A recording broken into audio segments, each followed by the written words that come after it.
What's going on, everyone? Got a 2022 Cadillac Ct4. This is the V key fob, but if you just have one of the normal Ct4s, this is going to be the same procedure to replace the battery. Okay, so right here on the right side of the remote, there's a button that we're going to push and hold down, and we're going to pull out the emergency key.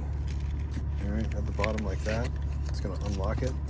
Now you want to get yourself a small flathead screwdriver, and this is going to help us take this back panel off right here. So if you look at the bottom of the remote, there's two slots. There's one slot for the emergency key. There's this other slot. We're going to use this other slot. We're going to put the screwdriver in here, and we're going to pry up, okay? And it's going to pop the back cover off, okay? Because on the back cover, there's this little foot that you can touch back here.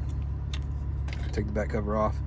And there's a seal, a weather seal that we're going to lift up, and that's the battery right there. What we're going to do is I'm going to pull the battery down over this little holder that it has right here and pop it right out. I'll show you what size the battery is. Battery is going to be a Cr2450, positive side facing out towards us. We put it in the bottom first, lock it in here like that, click it over, put the seal right back, get the cover. Make sure you put it in with this little tab in first, like this. Lock it in like that. Emergency key goes in, you're all done. Hope the video was helpful. If it was, appreciate it if you could hit that like button for me, leave me a comment if you could. Hope to see you again in another video.